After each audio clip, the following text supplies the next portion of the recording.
किशोर, ताई का फोन है। कैसी है बेटा? मैं ठीक हूँ आई। पैसे मिल गए थे ना? एकदम सही समय पर।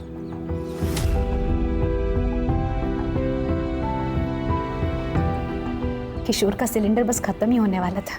क्या? तो किशोर ठीक है ना अभी? हाँ, तू अगर पैसे नहीं भेजती ना तो पता नहीं क्या होता। ओह आई। बेटा ये ले, किशोर से बात कर।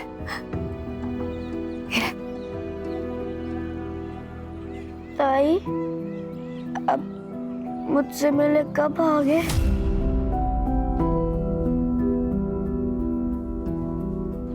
जल्दी आ जाऊंगी। तू ठीक हो जा, फिर मैं तुझे हवाई जहाज में ले चलूंगी। प्रॉमिस? प्रॉमिस। आई, मैं बाद में बात करती हूँ, मुझे लेट हो रहा है।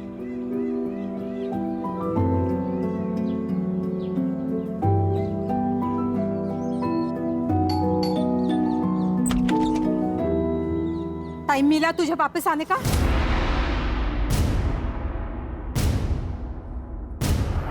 सॉरी भाभी, वो थोड़ा लेट हो गया। सॉरी भाभी, इतना लेट आई है, अभी खाई खाई में काम करेगी। नहीं भाभी, आप टेंशन मत लीजिए, मैं अच्छे से काम करूंगी। खाई खाई के चक्कर में ना कहीं गंदगी नहीं रह जाए। और हाँ, वो मीता के घर जाके आई या जाना बाकी है? नहीं भाभी, बाकी है।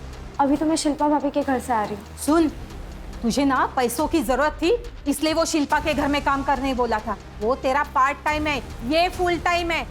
लेकिन तुझे मेरे घर के काम की और मीता के घर के काम की बिल्कुल चिंता नहीं है। लेट आती है, घाई घाई में काम करती है।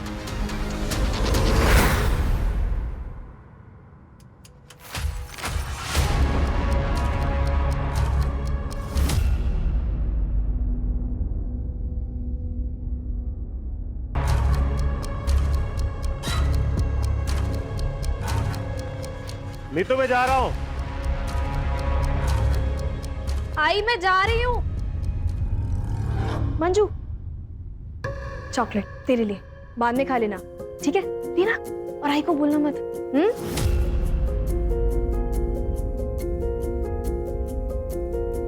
बाय।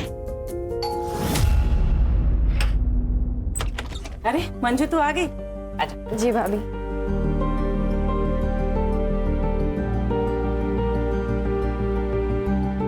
और नाश्ता किया मंजू तूने? नहीं भाभी। भूखे पेट काम करेगी तो ताकत कहाँ से आएगी तुझे? चलो, मैंने पोहे बनाए, जल्दी जल्दी पोहे खा लो। अरे नहीं भाभी, रहने दीजिए, वैसे भी आज बहुत काम है। अरे खा लो।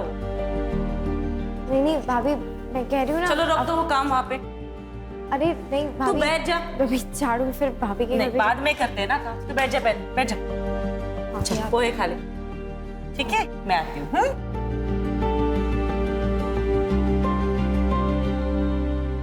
मम्मा, मेरी प्रोजेक्ट फाइल नहीं मिल रही है, आपने देखी क्या? दीदी एक मिनट, मैं ढूंढ देती हूँ। You eat, sweetheart. I'll find it.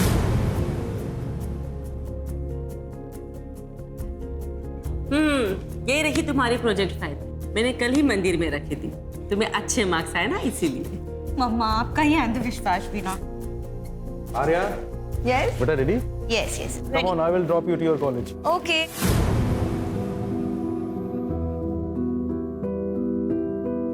Bye, मम्मा। बाय बेटा। Bye, मंजू।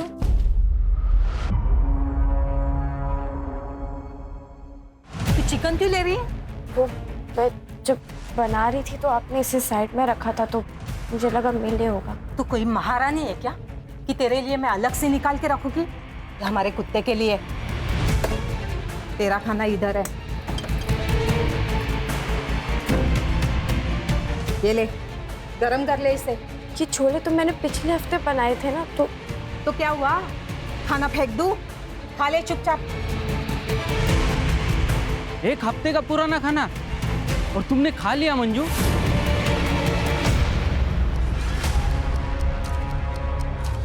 तो क्या करती? भूख लगी थी तो खा लिया। ये लोग ना बाइयों के साथ ऐसे ही बर्ताव करते। नीता भाभी, देविका, आर्या, नवीन सर, ये सब बच्चे, लेकिन बाकी सब तो हैवान है, हैवान।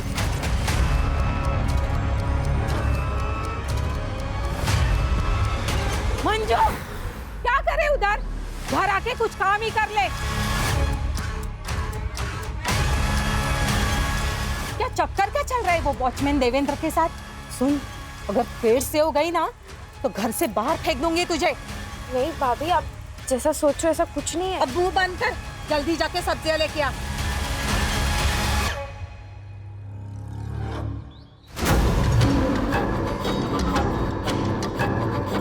देखो दद्दू, तुम मेरा रास्ता छोड़ दो, ठीक है?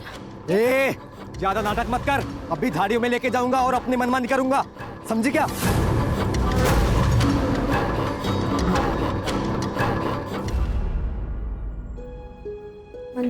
मंजू ऐसे मत रो, हिम्मत से काम लो। अच्छा हुआ बाई चांस नवीन वहां पे पहुंच गए थे, वरना पता नहीं वो गुंडा उसके साथ क्या करता।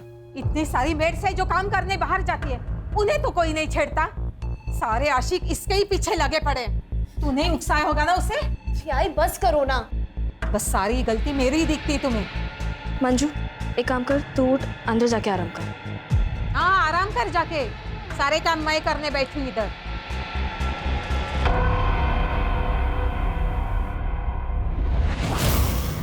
बेटा मेरी मजबूरी थी, नहीं तो तुझे काम पर कभी नहीं जाने देती।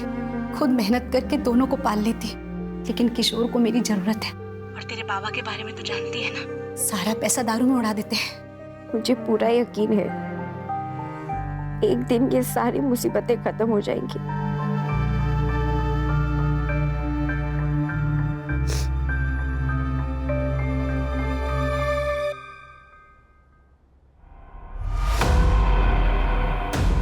तूने अभी बेडरूम साफ किया ना? हाँ दीदी, मैंने अच्छे से साफ किया है। हाँ, और कबर्ड भी। तेरी नजर थी ना पैसों पे, पूरे 5,000 रुपए गायब हुए। कहाँ पे गए पैसे? नहीं दीदी, मुझे इस बारे में कुछ नहीं पता है। पैसे कहाँ पे? बता मुझे नहीं पता। दीदी आराम से पहले आप शांत हो जाइए। मैं क्या कह रहा हूँ, आप एक बार फिर से चेक कर लीजिए, क्योंकि मुझे नहीं लगता कि मंजू ने ऐसा कुछ किया होगा। नहीं सत्यम, मुझे पूरा यकीन है कि ये इसी का किया धरा है। नहीं दीदी, मुझे सच में नहीं पता। नहीं पता? तुम्हारी पर्स कहाँ पे? एक मिनट भैया, मैंने सच में नहीं लिए पैसे। अभी पता चल दीदी, मैंने नहीं लिए। मैंने ये क्या है? सत्यम, पुलिस को फोन लगाओ। दीदी, पुलिस नहीं, माफ कर दीजिए दीदी, मुझे पैसों की जरूरत, मैं चोर रही हूँ। ये सब नौटंकी ना मेरे सामने नहीं चलेगी, समझी? दीदी मैं क्या कह रहा हूँ, वैसे भी पहली बार गलती की है इसने, तो मैं सोच रहा हूँ कि इसे इस बार वार्निंग देकर छोड़ देते हैं। लेकिन ये पहली और आखिरी वार्निंग है। आइंदा से ऐसे कुछ किया ना तो सीधा जेल भेज दूंगी।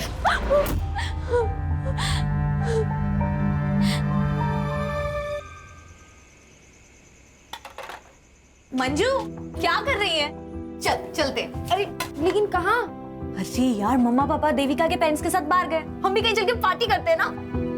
लेकिन दीदी, हम जा कहाँ रहे हैं बताइए तो। अरे तुम बैठो, हम लॉन्ग ड्राइव पे जा रहे हैं। सिट।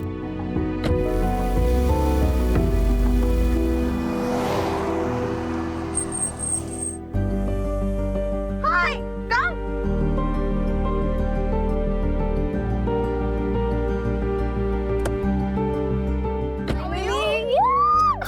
कैसी है? I am good. अरे इसी में लिए? हाँ यार, चलो फिर मजा आने वाला है। चले मंजू, चलो।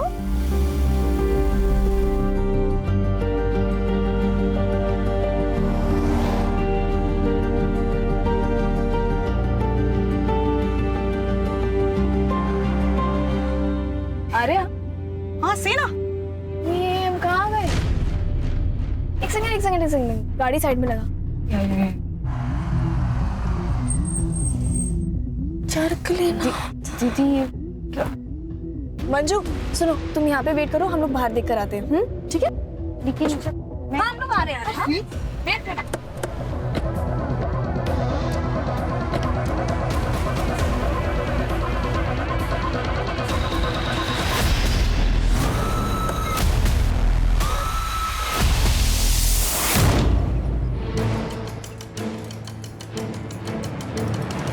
अरे तू अब तक मीता के घर काम करने गई नहीं?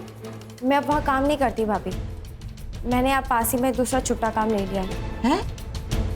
ऐसा क्यों? वहाँ काम बहुत होता है ना भाभी, इसलिए।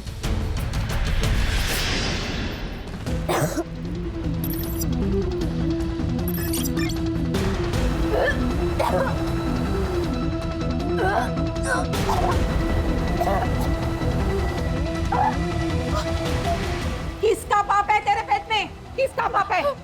उस वॉचमैन का ना? बोलती क्यों नहीं? चिल्ला क्यों रही है? ये मंजू रो क्यों रही है? अपने कर्मों का भुगत रही है पेट से महारानी। क्या? मंजू बता, बच्चे का बाप कौन है? बता। ना बताना ना बताए, वैसे भी हम कौन सा इस पाप को अपने घर पालेंगे। सामान बांध और निकल मेरे घर से। चल अभी निकल। सर, बॉडी आइडेंटिफाई हो गई है। मंजू काले नाम है, उम्र 17 साल। सर, कुछ दिन पहले हिंजवड़ी पुलिस स्टेशन में उसने एक कंप्लेंट भी लिखवाई थी। सर, मंजू घर में काम करने वाली बाई थी। सर, उसने शिल्पा माथुर और उसके भाई सत्यम राठी के खिलाफ कंप्लेंट की थी कि वो उनको सैलरी नहीं दे रहे। और उनका क्या कहना है? सर, शिल्पा का ये कहना है कि मंजू ने उनके घर पे चोरी की थी। मंजू को उन्होंने रंगे हाथों पकड़ा भी था, इसलिए उसको बाद में नौकरी से निकाल दिया। ठीक है। Okay sir. सर की शिल्पा और उसके भाई को बुला लो। सर चोर थी वो। पहली बार मैंने उसे रंगे हाथों पकड़ा था। 5,000 रुपए निकले थे उसके पर्स से, लेकिन तब मैंने उसे वार्निंग देके छोड़ दिया। लेकिन कुछ दिनों बाद फिर से मैंने उसे 3,000 रुपए के साथ रंगे हाथों पकड़ा। फिर मैंने डिसाइड कर लिया कि उसे नौकरी से निकलना होगा। उस पर तरस खा के मैंने काम पे रखा था। 1 नंबर की कामचोर थी वो, काम पे कम और घर के बाकी सामानों पे ज्यादा नजर थी उसकी। और तो और सर थोड़ी मूडी भी थी। इन लोगों को बस मुफ्त का पैसा चाहिए होता है। वैसे तो मंजू मेनली नवीन और बलराज के घर पे काम करती थी, पर उसे पैसों की बहुत ज़रूरत थी, इसलिए मैंने उसे पार्ट टाइम जॉब पे रख दिया था। पर मुझे क्या पता था कि वो हमारे घर पे ही चोरी करेगी। गणेश भाई, सर, मंजू जहाँ जहाँ काम करती थी ना, वहाँ के एड्रेस जरा लिखवा दीजिए।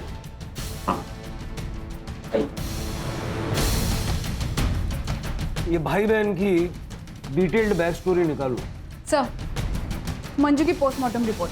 सर, पोस्टमार्टम रिपोर्ट के हिसाब से मंजू की मौत 15 नवंबर की रात को 9 बजे से लेकर 12 बजे के बीच में हुई थी। और सर, मौत का कारण है पेट में मल्टीपल स्टैबिंग, कुल्हाड़ी या किसी ऐसे चीज़ का इस्तेमाल किया गया है। और सर, मर्डर के समय वो 6 वीक प्रेग्नेंट थी। मंजू के माँ बाप को बुला के उसकी पहचान करवाओ, और ये जहाँ जहाँ वो काम करती थी उसे जाके मिलते हैं। ठीक है सर, हमें नहीं पता पिछले 1 महीने में उसके साथ क्या चल रहा था। हाँ सर, हमारे यहाँ पे उसने काम करना बंद कर दिया था। और वो नीतू, उसके पास तो वो काम करती थी। नीतू हमारे यहीं पे बगल में रहती है सर। हमारे फैमिली फ्रेंड्स हैं वो। तो उसने आपके घर से काम क्यों छोड़ दिया? पता नहीं सर, हम तो उसके साथ बहुत अच्छे से व्यवहार करते थे। इनफैक्ट मैंने उससे कारण भी पूछा, पर उसने कुछ भी नहीं बताया। आपको पता था मंजू प्रेग्नेंट थी? नहीं सर, मुझे तो पता ही नहीं था। मुझे तो तब पता चला जब नीतू ने उसको काम से निकाला। प्रेग्नेंट थी वो, और बता भी नहीं रही थी कि बच्चा किसका है। हमारे घर में जवान बेटी है, उस पर क्या असर पड़ता, इसलिए मुझे उसे काम से निकालना पड़ा। मंजू ने आपको बताया था वो कहाँ जा रही है? अपने गांव अंबे गांव जाने वाली थी वो, अब 1 हफ्ते पहले, है ना? हाँ। आपको पता मंजू का रिलेशन किसके साथ था? मेरा मतलब है उसके बच्चे का बाप कौन होगा? मुझे पक्का यकीन है वो हमारा वॉचमैन ही है। देवेंद्र नाम था उसका। घंटों बातें करते रहते थे वो। एक दिन तो मैंने देखा था मंजू के गले में हाथ डाल के खड़ा था वो। मंजू, अंदर आ जा, क्या करे उधर? हमारा शक तो तब गहरा हुआ जब मंजू के जाने के अगले दिन ही देवेंद्र ने भी काम पे आना बंद कर दिया। उसने सोसाइटी के सेक्रेटरी को बताया कि उसे कहीं और जॉब मिल गई है। मंजू की किसी के साथ कोई दुश्मनी, लड़ाई झगड़ा ऐसा कुछ था? नहीं सर, उसकी तो किसी से भी कोई बातचीत नहीं थी। वो तो अपने आप में ही रहती थी। ये वॉचमैन का क्या नाम बताया आपने? देवेंद्र यादव। उसका नंबर दे दीजिए। सर, देवेंद्र यादव ने बताया कि वो सातारा में जॉब करता है। उसने कहा कि कल वो थाने आ जाएगा। और सर, ये शिल्पा के भाई सत्यम को जुए की लत है। इसने बहुत सारे लोगों से पैसे भी उधार ले रखे हैं। इतना ही नहीं, इसने बहुत सारे लोगों से मारपीट भी की है। मतलब हो सकता है कि पैसों का जोल सत्यम ने किया और इल्जाम मंजू पे डाल दिया। लेके आओ इस सत्यम को। मैं दीदी के कबड़ से छोटी छोटी अमाउंट लिया करता था सर, ताकि दीदी कभी नोटिस ना कर पाए। एक दिन मंजू ने मुझे ऐसा करते हुए देख लिया सर।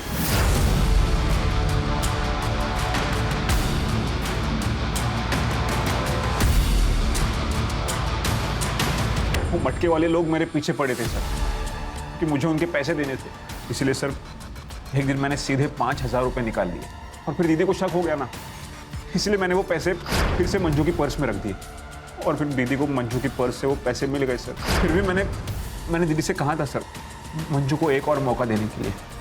बोला बनता है। इसका डीएनए सैंपल लो और शहर से बाहर जाना नहीं, अच्छे बच्चे की तरह घर में रहना। चल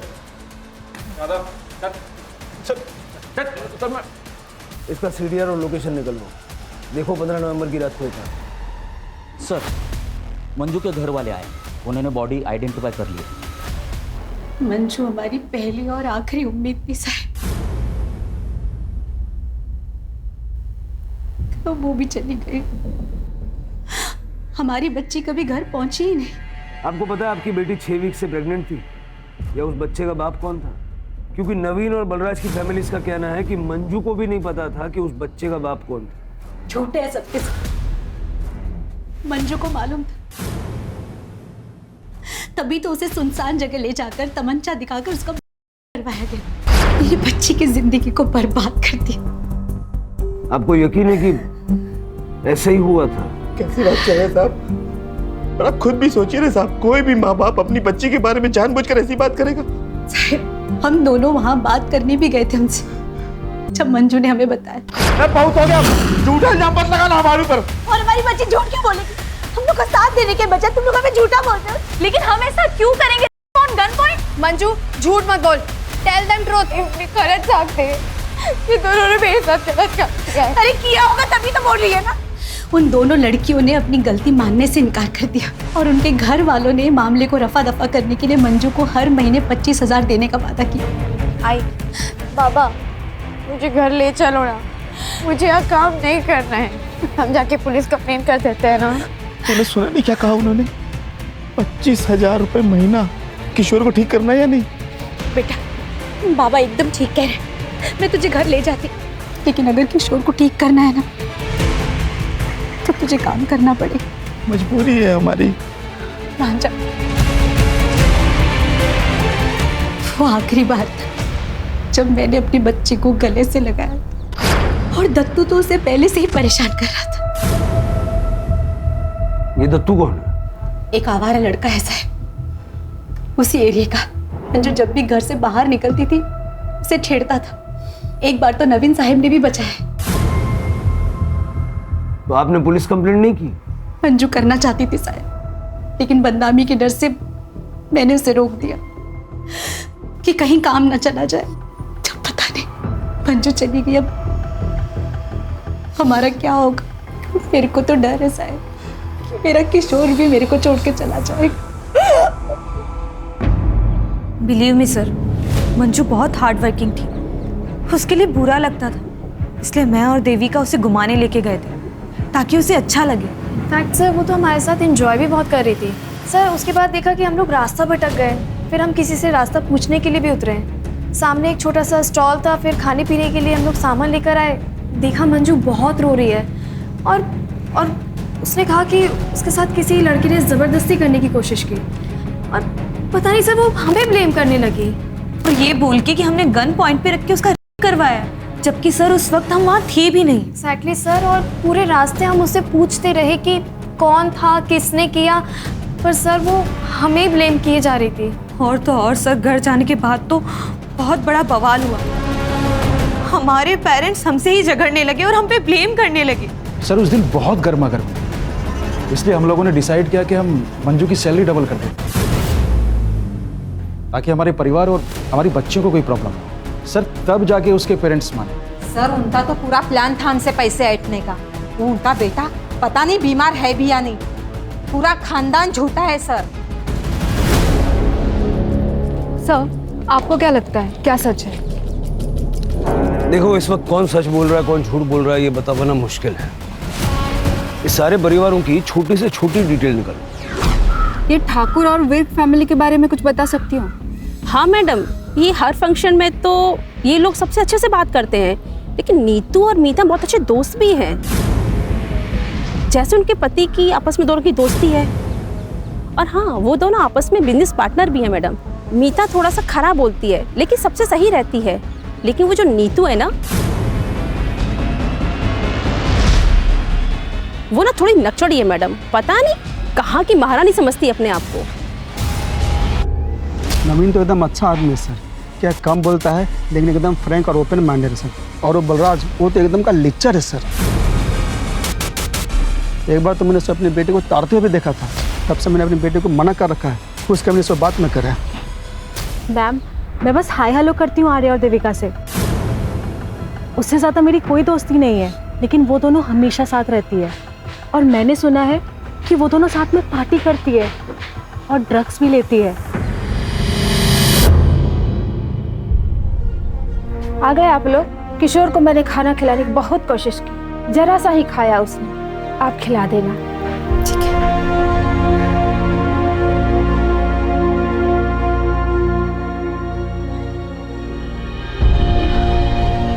आई बाबा, अब ताई वापस कभी नहीं आएगी ना? आई तुम रो क्यों रहे हो? ताई नहीं आएगी? ताई मेरी याद आ रही है। आई मिस यू ताई। हो सकता है ये दोनों फैमिलीज झूठ बोल रहे हैं। इनको पता है कि मंजू का किसने किया, या फिर ये दोनों लड़कियां झूठ बोल रही हैं और इनका परिवार इनकी मासूमियत पे भरोसा कर रहा है। सर ऐसा भी हो सकता है कि सावित्री और गंगू झूठ बोल रहे हैं। हो सकता है कि इन लोगों ने ब्लैकमेल करके अच्छा पैसा बनाने की सोची, या फिर मंजू उतनी सीधी थी ही नहीं, इसलिए ये दत्तू टाइप के लड़के उसके पीछे पड़े रहते। बहुत कंफ्यूजिंग है सर। दत्तू मिला क्या? सर अभी तक नहीं। वो और उसकी बहन योगिता दोनों अंडरग्राउंड है। सर पता चला है कि योगिता से पहले वो विर्क और ठाकुर फैमिली में काम करती थी, लेकिन सर बीमारी के कारण वो काफ़ी छुट्टियां ले रही थी, इसलिए उन्होंने योगिता को हटा के मंजू को परमानेंट काम पे रख लिया था। मतलब योगिता के पास भी मंजू से बदला लेने का मोटिव था। ये भाई बहन को जल्द से जल्द ढूंढो। सर, वॉचमैन यादव आ गया। ऐसा कुछ भी नहीं था साहब, आप भी उन लोगों की तरह गलत समझ रहे हो सर। वो मेरी बहन जैसी थी। बहन, मुंह बोली बहन, ये सब बहाने बहुत फालतू लगते हैं। बात समझ में आ रही है? सर कसम खा के कहता हूँ साहब, उसको मैं बहन मानता था। उसके जाते ही तूने जॉब क्यों छोड़ी? सातारा में अच्छी जॉब मिल गई थी और पेमेंट भी अच्छी थी, इसलिए मैंने वो जॉब छोड़ दी। और साहब ये तो इत्तेफाक था कि मंजू ने और मैंने साथ में जॉब छोड़ी। साहब जाते वक्त मंजू ने मुझे बाय भी नहीं किया। मंजू का मर्डर हो गया है और तुझे बाय की पड़ी। हाँ? नीतू विर्क ने बताया कि मंजू की प्रेगनेंसी का जिम्मेदार तू है। क्या? अब ये मत बोलना कि तुझे पता नहीं था मंजू प्रेग्नेंट थी। नहीं साहब, मुझे पता था। नीतू मैम ने मुझसे बात की थी जब उनको पता चला कि मंजू प्रेग्नेंट थी। सच बता यादव, तूने ही मंजू को प्रेग्नेंट किया है ना? नहीं मैम साहब, वो मेरी बहन जैसी है, पर मुझे पता है वो किसकी वजह से प्रेग्नेंट है। किसकी वजह से? नवीन साहब। मैडम 1 महीने पहले नवीन साहब ने उसके साथ किया था और इसी वजह से मंजू ने उनके घर का काम छोड़ दिया था। ये बात मुझे खुद मंजू ने बताई थी। भाई यादव, मानना पड़ेगा, कहानियाँ बहुत अच्छी सुनाता है, लेकिन पुलिस के आगे कहानी सुनाने पे तालियां नहीं तमाचे मिलते हैं।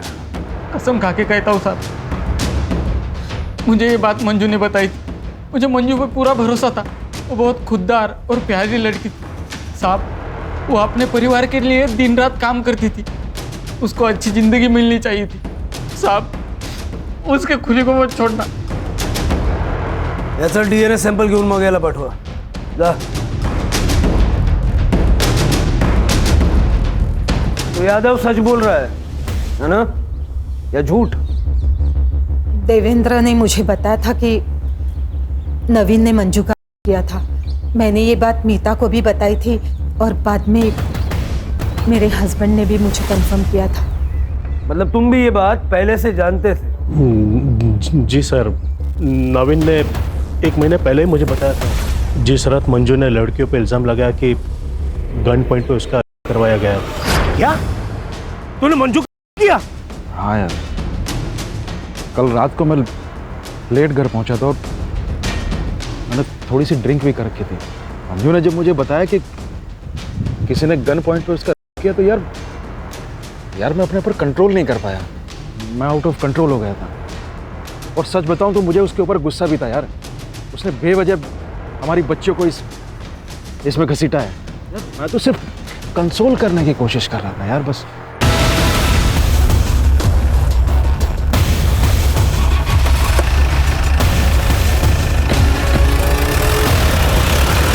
पता है किसी के चेहरे पे तो जाना ही नहीं चाहिए। किसे पता था कि नवीन होगा।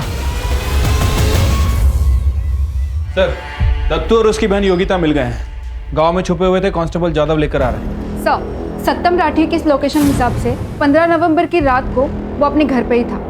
और सर उसके डीएनए भी फीटस से मैच नहीं हुए हैं। ये यादव की डीएनए रिपोर्ट आई? सर वो अभी तक आए नहीं है और नवीन की डीएनए रिपोर्ट भी पेंडिंग है। फीटस का डीएनए से मैच होना बहुत इंपॉर्टेंट है नवीन से। हमें पता चला कि तुझे मंजू से प्रॉब्लम थी क्योंकि तेरे सारे काम वो ले रही थी और इसीलिए तूने उसका मर्डर कर दिया। नहीं, मैंने ऐसा कुछ नहीं किया। और तू हीरो, तूने मंजू का किया ना? अपनी दीदी का रास्ता साफ करने के लिए उसका मर्डर कर दिया। बोल वरना। नहीं साहब, वो सब तो मैं ड्रामा कर रहा था उसको डराने के लिए। रेप क्या, मैं तो उसको जिंदा जलाने के लिए बोलता था। तू मुझे जलाना चाहता है ना, मेरा करना चाहता है ना, तो ठीक है, एक काम कर, तू ना मुझे मार ही दे, पर तू मुझसे एक वादा कर कि मेरे मरने के बाद तू मेरे भाई का, उसके इलाज का और मेरे आई बाबा के 2 वक्त के रोटी का इंतजाम करेगा। क्योंकि अगर मैं नहीं रही ना तो मेरे पीछे उनके देखभाल के लिए कोई नहीं है। बोल, करेगा तू ये सब? हाँ, मुझे मंजू से प्यार हो गया था। मैं 1-2 बार उसको मिलने के लिए गया था। मैं तुझे बहुत चाहता हूँ। शादी बनाएगी तू मेरे साथ? तुम मेरे बारे में कुछ जानते नहीं हो तो फिर नहीं पता मेरे साथ क्या हुआ है। बहुत गलत हुआ है मेरे साथ। मुझे जानना भी नहीं है। वो जो उस दिन कार में जो हुआ था उसे भूल जा। क्या? तुम्हें कैसे पता कि उस दिन मेरे साथ? हाँ, ये जो मंजू ने इल्जाम लगाया था कि गन पॉइंट पे किसी ने उसका किया, ये बात सच है? हाँ साहब, जिसने उसका किया था वो बेचता है। अच्छे से जानता है अपन उसको, दोस्त है मेरा। मैंने एक बार उसको मंजू के बारे में मेरे मन की फीलिंग्स को बताया था और उसको मैंने मंजू का फोटो भी दिखाया था। तब वो थोड़ा अलग ही बिहेव करने लगा। वो मेरे को बोला कि मैं मंजू के बारे में एक बार सोच लूँ, क्योंकि उसको गन पॉइंट पे मंजू के साथ करने के लिए फोर्स किया गया था। साहब, ये सुनकर मैं तो सदमे में चला गया। मैंने उसको पूछा पर उसने नहीं बताया कि किसने उसको फोर्स किया। बोला कि वो कस्टमर था। कहाँ मिलेगा ये गोपी?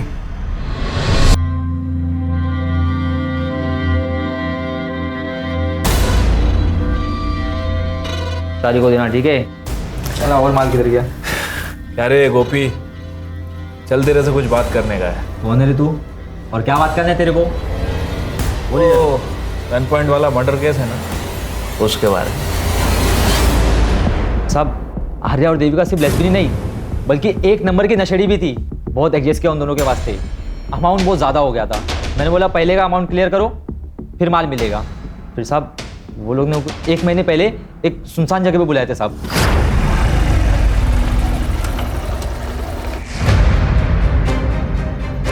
कहाँ है मेरे पैसे?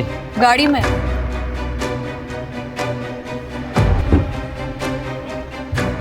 अबे ये क्या है? कहाँ है मेरे पैसे? और दोनों मिलकर मुझे ब्लैकमेल करना चालू कर दिए। बोली कि अगर फ्री में नहीं देगा तो तेरी ये वीडियो वायरल कर देंगे। मैं क्या करता साहब? ये वीडियो देख लीजिए साहब, उन दोनों ने मुझे भेजा था। इसका डीएनए सैंपल लो। मैं यहाँ ठेवाया था। सर, मेरे को क्यों सर? Sir please sir. तो ये वीडियो सच है? तुम दोनों ने मिलके गोपी को फोर्स किया कि वो मंजू का करे? जी मैम, हम ये वीडियो दिखा के फ्री में लेंगे। और वो गन कहाँ से आई? सर वो गन नकली थी। हाँ सर, ये देखिए, हमने ऑनलाइन ऑर्डर की थी। ये देखिए, गन नकली थी सर।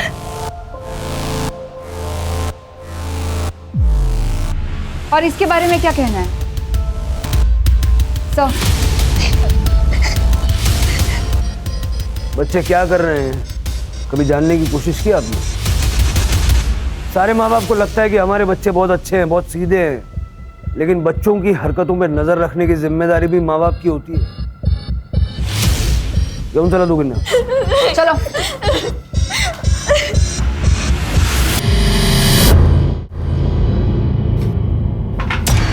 क्या कर रही है? किशोर की दवाई के पैसे। तो मैं क्या करूं? मैं क्या करूं मतलब? क्या बोलने की कोशिश क्या कर रहे हो? जाऊंगा मैं। तुम्हारी वजह से मेरी ताई चली गई, तुमने मेरी ताई को मार डाला। मास्क लगा बेटा, मास्क लगा, मास्क लगा। ऐसे नहीं बोलते बेटा, मास्क लगा, मास्क लगा, मास्क लगा, मास्क लगा।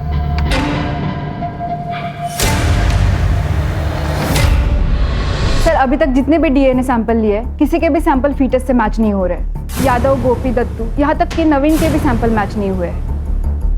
तो बच्चा किसका था और मंजू को किसने और क्यों मारा? जिस तरह से आर्या और देविका का सैडिस्टिक नेचर है, ये दोनों भी मंजू को मार सकते हैं। लेकिन पड़ोसियों के मुताबिक जिस रात ये मर्डर हुआ, ये लोग देर रात तक पार्टी कर रही थी। शिल्पी, हो सकता है कि कोई ऐसा है जिस पे अभी तक हमारा शक नहीं गया या जो हमारे सामने ही नहीं आया। सर, यादव का वीडियो कॉल आ रहा है। उठाओ। हाँ यादव। सर, काम से छुट्टी नहीं मिली सर, इसलिए मैं पुणे नहीं आ पाया। पर मुझे कुछ बहुत ज़रूरी चीज़ बतानी थी सर, जो मुझे मंजू ने बताई थी। वो कार में जो हुआ था ना, उसके पहले वो कुछ दिन के लिए अपने गांव गई थी और वापस आने के बाद वो अपनी माँ से बात कर रही थी। तब मैंने सुना था। आई, तू आत्महत्या करने के बारे में सोच भी कैसे सकती है? अच्छा हुआ बाबा वहाँ समय पर आ गए और तुझे वो पेस्टिसाइड पीने से रोक लिया। तुझे पता भी है तेरे बाद किशोर का क्या होगा, कौन देखभाल करेगा उसकी? तू दोबारा ऐसा कदम नहीं उठाएगी। चल फोन ठेवते। मंजू, क्या हुआ? तेरी आई अपनी जान क्यों लेना चाहती है? क्योंकि मेरे साथ जो हुआ है, उन्हें ऐसा लगता है कि उन सब की जिम्मेदार वो है। क्या हुआ है तेरे साथ? मंजू, अब घर चलेगी महारानी। तुम्हें अंदाजा है सावित्री ने अपने आप को खत्म करने की कोशिश क्यों की? नहीं सर, इस बारे में हमारे बीच में कोई बात नहीं हुई सर, और मैं भूल भी गया था सर। ठीक है, thanks Yadav. Yes sir. Ambe गाँव चलने की तैयारी करो शिरके। सर। कंकु मेरा दूसरा पति है सर। 12 साल पहले नदी में डूबने की वजह से मंजू के बाबा की मौत हो गई थी। मंजू 5 साल की थी। 1 साल बाद मैंने कंगू से दूसरी शादी की, क्योंकि वो मंजू को अपनाने के लिए तैयार था। लेकिन 1 नंबर का बेवड़ा निकला कमीना। दारू और इसके अलावा उसे और कुछ सोचता ही नहीं। किशोर के बाद ऑपरेशन करा लिया क्योंकि मुझे दूसरा बच्चा नहीं चाहिए था। 1 महीने पहले मंजू हमसे मिलने आई थी। मैं बाजार गई थी कुछ सामान लेने। जब लौटी तो देखा, अब पति के खिलाफ पुलिस में रिपोर्ट तो नहीं कर सकती थी ना। फिर मुझे लगा कि मैंने अपनी बच्ची को धोखा दिया, इसलिए मैं जीना नहीं चाहती थी। लेकिन गंगू ने मुझे बचा लिया।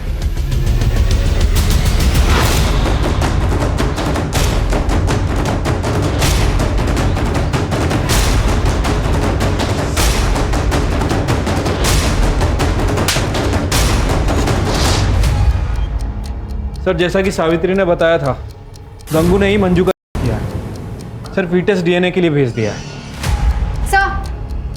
सर 15 नवंबर का सीसीटीवी फुटेज मिल गया है। तालाब पे जाने वाले रोड का सीसीटीवी फुटेज। सर 15 तारीख की शाम को 5 बजे के आसपास नवीन की गाड़ी यहाँ से गुजरी है। लेकिन नवीन ने तो कहा था कि उसकी गाड़ी बलराज लेके गया था खंडाला बिजनेस मीटिंग के लिए और रात को लौटा था।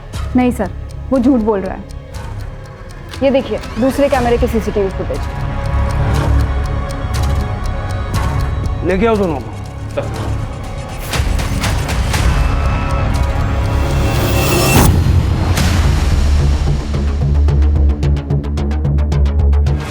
हाँ सर, मैंने ही शंकर को सुपारी दी थी मंजू को मारने की। नीता भाभी, मुझे अम्बे गाँव तक छोड़ने के लिए थैंक यू। हाँ, इट्स ओके मंजू, और अपने पैसे के लिए चिंता मत करना। मैंने नीतू से बात की है, वो तुम्हें पैसे दे देगी।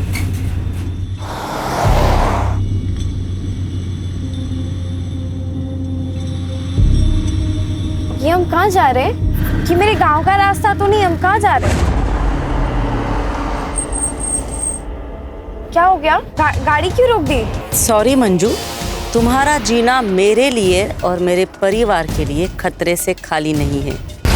सर मुझे डर लग रहा था कि उसकी प्रेगनेंसी की बात कहीं बाहर ना आ जाए। शर्म नहीं आई? एक महिला होके तुमने अपने पति के घिनौने काम को छुपाने की कोशिश की, यहाँ तक कि मंजू का खून कर दिया। और वैसे तुम्हें बता दूं, मंजू के पेट में जो बच्चा था नवीन का नहीं था। लेके जाओ इनको। चलो मैडम चलो। Thank you. जब भी पुणे आओगे मिलना जरूर, ख्याल रखना। सर गंगू का डीएनए फीटस से मैच हो गया है, जैसा कि देवेंद्र को प्रॉमिस किया था। मंजू को इंसाफ दिला दिया सर। सर वो किशोर काले, मंजू का भाई, उसकी डेथ हो गई। सर जब से हम अम्बे गाँव से वापस आए तब से उसने ऑक्सीजन सप्लाई और दवाई लेने से मना कर दिया था। संभालो अपने आप को। सर अगर ये सो कॉल्ड पढ़े लिखे लोग मंजू को जिंदा रहने देते तो कम से कम किशोर तो जिंदा होता। फिर के हमारी सर्विस में इमोशन का कोई काम नहीं, वैसे तो काम ही नहीं कर पाएंगे। अब यही प्रार्थना करो कि वो दोनों भाई बहन जहाँ कहीं भी हों खुश हों।